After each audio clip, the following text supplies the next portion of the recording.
Olá, então hoje nós vamos falar sobre o diodo real.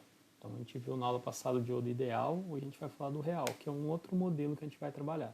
Então só recapitulando, então a gente tem o modelo do diodo, que é representado internamente por um cristal P e um cristal N, com uma junção entre eles. A gente vai ter dois terminais, terminal anodo, terminal catodo. Então essa é a simbologia com cristais. A simbologia que a gente vai utilizar em circuitos na hora de montar vai ser esse símbolo, lembrando que vai ter sempre o anodo aqui e o catodo desse lado aqui, que é o que dá para a gente fazer uma analogia aqui com um K que tiver aqui. E se a gente for falar do diodo físico, ali o real, ele tem basicamente esse formato aqui, os mais comuns, né? Alguns outros podem variar, mas a gente vai achar o mais comum nesse formato. Então, quando a gente fala do diodo real, o que ele significa para a gente? É um modelo que a gente vai trabalhar que é mais próximo do real. Então, ele praticamente vai fazer o mesmo comportamento nos cálculos que a gente fizer, vai ter o mesmo comportamento que teria na prática. Mas para frente eu vou explicar um pouquinho, um pouco da diferença que pode ter, mas é praticamente irrelevante com relação ao modelo que a gente está adotando aqui. Então é o modelo do diodo real, é o modelo mais próximo do real que a gente vai encontrar na prática. Aqui a gente vai ter também a polarização direta e a polarização reversa. Qual que é a diferença? Então na polarização direta, só lembrando, a gente vai ter um sinal positivo, né, mais positivo no anodo, um sinal negativo ou mais negativo no catodo. Então essa significa que a gente está com uma polarização direta. Vai ter aqui o nosso sinal positivo, né, com relação ao nosso anodo que está no cristal P e o negativo no catodo que está com relação ao cristal N. Então essa é a polarização direta. Vai passar uma corrente aqui. O que vai mudar agora no nosso modelo do diodo real? Em vez de ser exatamente um fio, apenas um fio, a gente vai ter ainda o nosso diodo e o que vai acontecer? A gente vai ter uma queda de tensão em cima dele. Então, ele vai se comportar, vai passar a corrente, vai ter a corrente passando, porém, entre catodo e anodo, a gente vai ter uma tensão chamada VD, que a gente vai chamar aqui de VD. Podem achar em alguns livros, outros lugares, com algumas outras nomenclaturas. Pode ser V-gama e tal. A gente vai adotar como VD. Então, o VD, no nosso modelo real, a gente vai, na maioria das vezes, adotar o valor de 0,7 volts, que é o do silício. Então, o mais comum ali é uma média ali que a gente vai ter entre os valores de alguns diodos que a gente tem comerciais. A gente vai ter isso. Então, o que acontece? Tem o diodo lá, te veio e polarizou, positivo, negativo. O que acontece? Ele vai passar uma corrente, a corrente vai trafegar sobre ele e ele vai ter uma queda de tensão de 0,7. Então ele não funciona exatamente como um fio. É um fio que vai estar passando, mas ele vai ter uma tensão em cima dele. Ele não é só um fio lá que fica sem tensão só passando, igual era no modelo ideal. Aqui a gente vai ter uma queda de tensão sobre ele. E essa queda de tensão aqui, de 0,7 volts, vai influenciar nas nossas contas que a gente for fazer do circuito. Então é como se ele deixasse passar a corrente, mas fica um pouquinho em cima dele. O que é esse 0,7, basicamente? É uma tensão que aparece de acordo com os efeitos do semicondutor. Então lá dentro, como a gente viu a estruturinha lá de P e N, é como se tivesse uma pequena resistência lá dentro e tal. Os efeitos lá dentro causam essa barreira aí de 0,7 que fica ainda em cima do nosso diodo. E para ele ficar polarizado direto, então a gente tem que romper essa barreira de 0,7. Então se eu colocar uma tensão, coloquei uma tensão positiva e uma negativa, mas é 0,1, não vai conduzir ainda. 0,2 não vai conduzir ainda. 0,3 não vai conduzir. A partir de 0,7 ele começa a conduzir, ele se transforma. A gente pode fazer analogia com o fio, porém sempre ficando 0,7 em cima dele. Se eu colocar 5 volts, ele vai conduzir, vai ficar 0,7 em cima dele e o restante, 4,3, vai ficar nos componentes da frente, no resto do circuito. A gente vai fazer no final um exemplo que vai dizer certinho como que funciona dessa maneira. Então, sempre lembrando que ele vai ficar 0,7 na maioria dos modelos. Ah, esse 0,7 pode mudar? Pode. Se eu usar germânio é um outro valor. Se eu usar um modelo diferente do diodo é outro valor. Mas sempre no enunciado do exercício ou quando a gente for dimensionar na prática, a gente vai consultar o datasheet, vão ter os valores lá disponíveis. Aqui nessa aula também tem uma parte que a gente vai falar do datasheet com os valores, alguns valores comuns aí que a gente vai ter. Então a única diferença é que o 0,7 a gente vai adotar como um método de cálculo para a gente, mas esse valor pode variar também dependendo do diodo. Daí é só a gente adotar o valor que for estipulado. E a gente tem a polarização reversa. A polarização reversa é bem parecido com o diodo ideal. O que acontece? Então vamos relembrar, a gente tem o negativo no anodo, positivo no catodo, a corrente vai começar a passar, ela vai ser bloqueada. Então é como se o diodo estivesse com um circuito aberto, então ele está reverso. Então é como se ele trabalhasse com um circuito aberto. O que a gente vai ver aqui no diodo real? Que esse valor de aberto não é infinito. Então se eu forçar muito ele, colocar uma tensão muito alta reversa nele, então vou lá, tem uma tensão reversa de 5 volts, beleza, vai ficar 5 volts ali. Tenho de 10 volts, beleza, vai ficar aberto. Se eu jogar uma tensão entre os terminais anodo e catodo muito alta, depende daí do modelo do diodo, sei lá, um exemplo, jogo 90 volts, ele vai, dependendo do modelo que a gente tiver, ele acaba rompendo uma barreira reversa que ele vai ter. Então vai acontecer alguns fenômenos que a gente vai conseguir observar bem na curva característica. Então quando rompe essa barreira, ocorrem alguns fenômenos indesejáveis para esse tipo de diodo que a gente vai trabalhar inicialmente no circuito. Então só a gente lembrar, na polarização reversa, ele é um modelo como se fosse circuito aberto mesmo, ele obedece o modelo lá ideal, praticamente igual ao modelo ideal. Então se a gente falar da curva aqui de característica do diodo real, então vai dar para a gente observar bem os fenômenos que vão acontecer. Então o que acontece? A curva dele é basicamente desse formato. Então a gente tem aqui, ó, a gente vem, tem um joelho, né, que a gente chama aqui, ó, nessa parte, um joelho aqui. Então o que acontece? A gente vai ter uma tensão direta aqui, ó, de funcionamento. Aqui eu coloquei 0,7, como eu tinha comentado, que é o valor mais típico, mas esse valor pode mudar aqui no gráfico conforme o modelo de diodo que a gente trabalhar. Então basta a gente consultar o manual dele, né, o datasheet, ou consultar da onde a gente estiver fazendo, exercício, simulação, assim vai. Então o que acontece? A gente está lá, lembrando que aqui a gente tem um gráfico de I, né, o ID, o corrente que vai passar pelo diodo, e a tensão em cima do diodo, um gráfico de corrente por tensão. Então o que a gente vai fazer? A gente vai lá, coloca o circuito, começa a inserir uma tensão. Coloquei uma tensão de 0,1, a corrente é 0. A corrente não passa, é como se tivesse cortado ainda. Coloca uma tensão de 0,2, está cortado, 0,3 ainda está cortado. Na hora que eu passo de 0,7 aqui, ó, rompi a barreira do VD de 0,7, o que acontece? Ele começa a conduzir. Então ele conduz, ó, ele já vem direto para cima aqui, porque ele vai conduzir a corrente do circuito normal.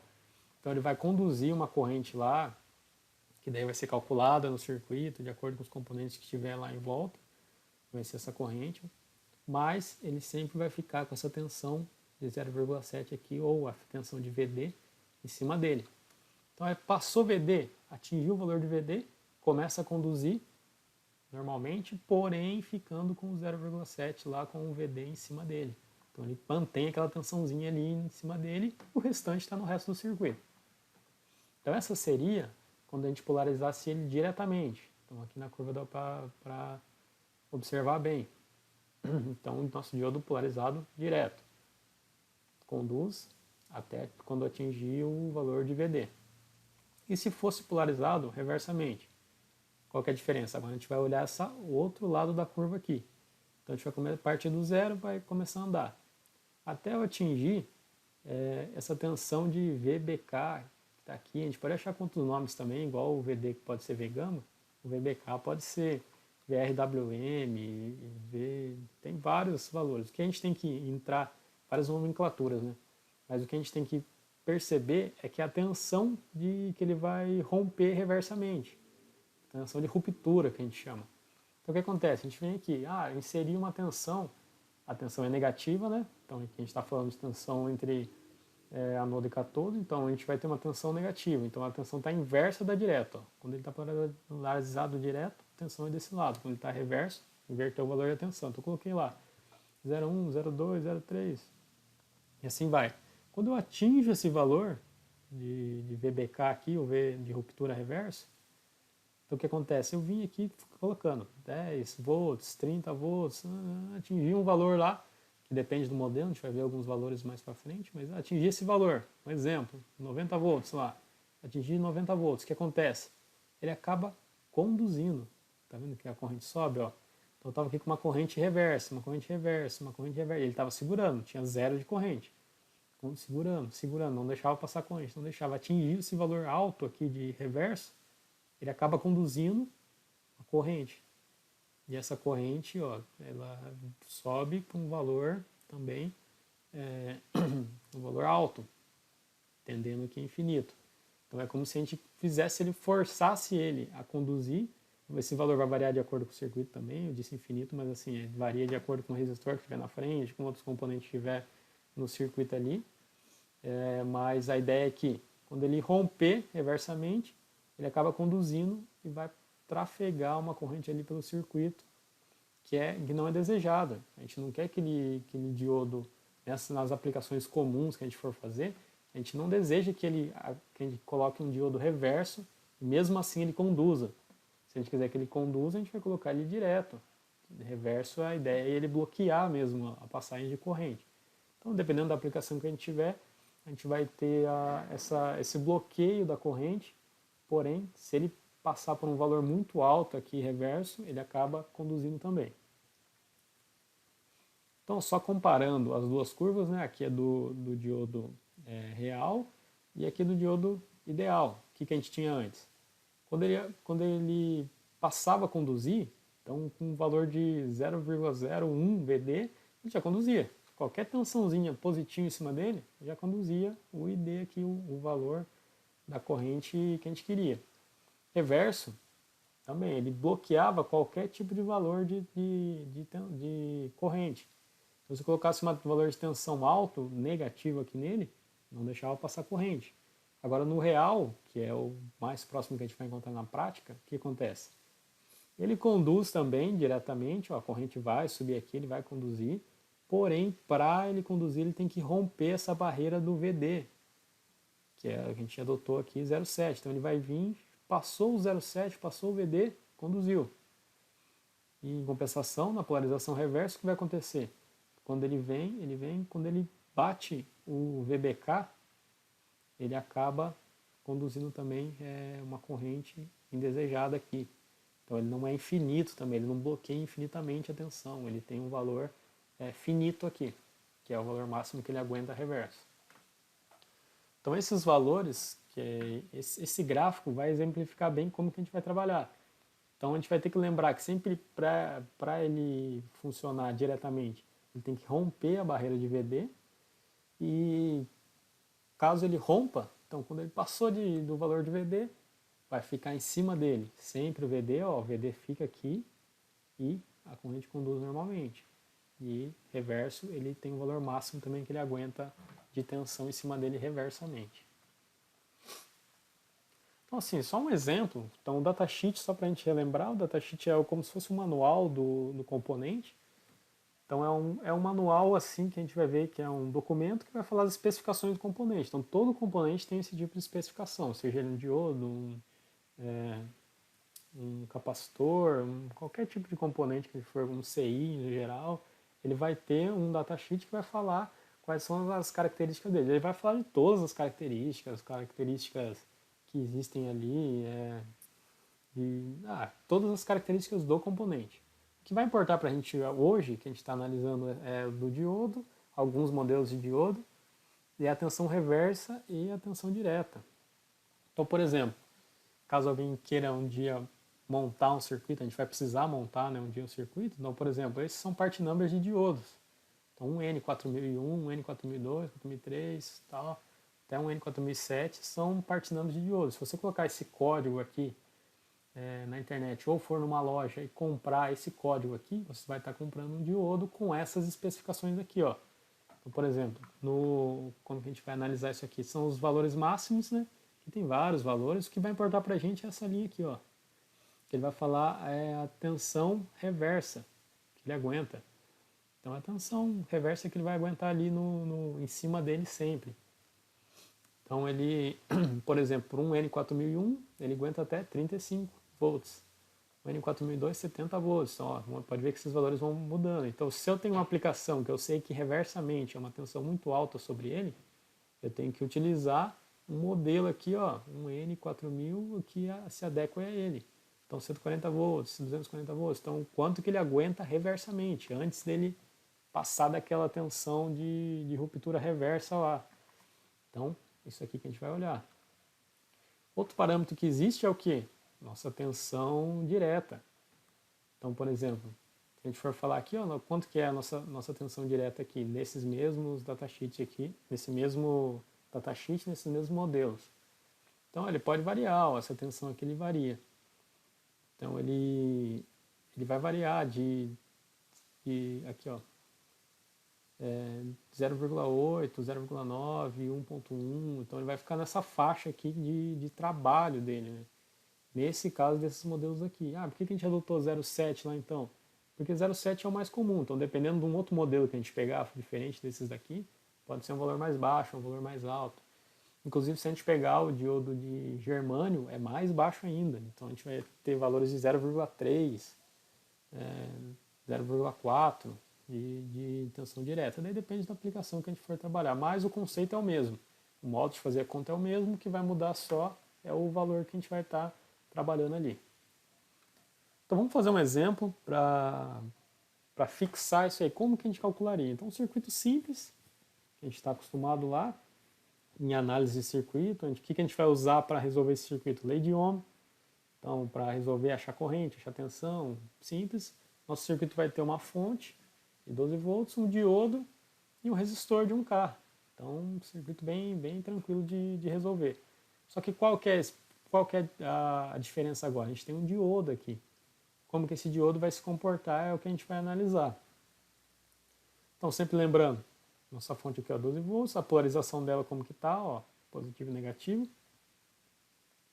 Se a gente analisar só a questão de polarização, a gente não está fazendo nenhuma análise de como ele vai se comportar, só a polarização, ele está um diodo direto. Então vai trafegar uma corrente aqui, porque está 12, que está maior que o VD de 0,7. Então vai estar polarizado diretamente com uma tensão maior que 0,7, então o nosso diodo vai conduzir. Então o que a gente já sabe do nosso circuito? Que em cima do nosso diodo vai ter 0,7 volts, ele vai estar conduzindo, passando corrente com uma tensão de 0,7 em cima dele. Então o que a gente tem que achar agora? A gente quer achar desse circuito todos os parâmetros desse circuito, a gente quer achar basicamente. Então agora o que a gente tem que achar? Qual que é a tensão em R1. Quanto que vai ser a tensão em R1? Para a gente achar quanto que vai ser a corrente no circuito. Então a gente já sabe que a tensão da fonte, que é 12, sabe a tensão do diodo 1. Então como que a gente resolve isso? Para a gente achar o VR1, é só a gente fazer uma análise das tensões. Então se eu tenho uma tensão aqui, ó, de 12, o resto do meu circuito aqui tem que estar o quê? 12 volts também, uma análise de malha, tensão na malha. Então 12 volts aqui, o 12 também tem que estar aqui espalhado. A gente sabe que tem 0,7 no V1, no VD1. Então se a gente tem 0,7 no VD1, o VR1 vai estar o quê? O que sobrar para somar com 0,7 e chegar no 12. Então, como que a gente acha esse valor? É só falar que VR1 é igual ao V1, que foi dado aqui, menos 0,7. Então eu vou ter 12 menos 0,7, que vai ser 11,3 volts. Então em cima do meu VR1 eu tenho 11,3 volts. Ah, como que eu comprovo se isso é verdade? Se eu pegar 11,3 volts aqui do VR1 e somar com 0,7 do VD1, eu tenho os 12 da fonte. Então minha fonte fornece toda a tensão do meu circuito. Então aqui a gente achou o valor de VR1. Agora o que falta achar? Circuito bem simples, então a gente vai achar a corrente. Quanto que é a corrente que trafega aqui no meu circuito? No circuito fechado aqui, ó, tá diodo em série com resistor. Então a corrente é a mesma em todo o circuito. Então se eu tenho 11,3 aqui que eu acabei de achar, eu quero achar a corrente que passa aqui, ó, a corrente no R1, eu faço o quê? A tensão do R1 dividido por R1. Então, tensão VR1 dividido por R1, eu vou achar o IR1. Então, eu tenho 11,3 dividido por 1K, eu vou ter o valor de 11,3 mA. Então, sempre lembrar das unidades, ó, ampere aqui, e volts, mili, 10 a menos 3. Né? Então, 11,3 vezes 10 a menos 3, vezes 10 a menos 3 ampere. Então, eu já sei que a corrente que passa no meu circuito é 11,3 mA. Ah, mas esse aqui é a corrente que passa no resistor 1. Quanto que é a corrente total do meu circuito? Nesse caso, é igual a IR1. É a mesma corrente, ó. Só tem uma corrente que passa no circuito. Ah, e a corrente do diodo 1? É a mesma corrente. Então, toda a corrente do circuito é a mesma que está passando, porque a gente tem um circuito sério aqui. Então, com isso, a gente achou todos os parâmetros que a gente precisava desse circuito aqui. A gente achou a tensão no resistor 1, a corrente que passa no resistor 1 e, consequentemente, a corrente que passa no meu circuito aqui. Se eu tivesse mais um resistor aqui, como que eu faria? Mesma coisa, a única diferença é que a tensão não seria 11,3, né? Seria 11,3 dividido nos dois. A gente teria que fazer um cálculo para achar um equivalente. Com esse equivalente, a gente acharia a corrente total do circuito e assim vai. Então, a gente vai resolver mais exemplos durante a aula daí no dia da aula. Então, no exemplo 2, o que a gente vai ter? A gente só inverteu o lado do diodo. Então, agora a minha fonte está do mesmo lado, o meu diodo está invertido. Então, se a gente analisar, eu vou estar positivo chegando no catodo, negativo no anodo. Então, ele vai estar polarizado reversamente. Como que ficaria reversamente aqui o nosso circuito? Então, nosso circuito ficaria da seguinte maneira. Se comportaria como um circuito aberto, meu diodo. Então, 12 volts não vai romper aquela barreira reversa. Então, ele se comporta como um circuito aberto. Então, não vai trafegar corrente no meu circuito. Então, quanto que vai ser o valor da tensão corrente do meu circuito? Se a gente for analisar, a gente vai ter ainda o meu V reverso do diodo 1, né, que ele vai estar direto agora, reverso agora, e vou ter ainda o meu VR1. Quanto que vai ser? Então, como o circuito está aberto, o que acontece? É como se eu chegasse 12 volts aqui desse lado e 0 volts, né, a minha referência aqui desse outro. Então, se eu tenho 12 para minha referência, aqui no meu diodo 1 ficaria um valor de 12 volts. Então, é como se ele abrisse. Lembra que eu tinha falado? Então, a gente tem de 12 volts, meu 12 volts está espalhado no meu circuito. Se o meu circuito está aberto, não tem corrente, então não passa uma corrente no resistor. Se não passa uma corrente no resistor, não tem uma tensão no meu resistor. Então, se não tem uma tensão no meu resistor, toda a tensão está aqui no meu diodo que ele está bloqueando, né? Ele está bloqueando com essa tensão. Então, ele vai ter 12 volts aqui e a tensão no meu resistor 1 vai ser 0 volts. Por quê? Porque não tem uma tensão em cima dele. Quando que seria a corrente? A corrente no IR1, que é a mesma corrente do circuito, vai ser 0 ampere, o circuito está aberto. Então, o circuito aberto não tem a passagem de corrente aqui, não trafega uma corrente nesse circuito. Então, essas seriam as duas maneiras que a gente tem de analisar, tanto o diodo como polarizado diretamente no modelo real, como reversamente no modelo real. Então, são exemplos para a gente fixar o conteúdo aí. Então, muito obrigado e durante a aula nós faremos mais exercícios para fixar.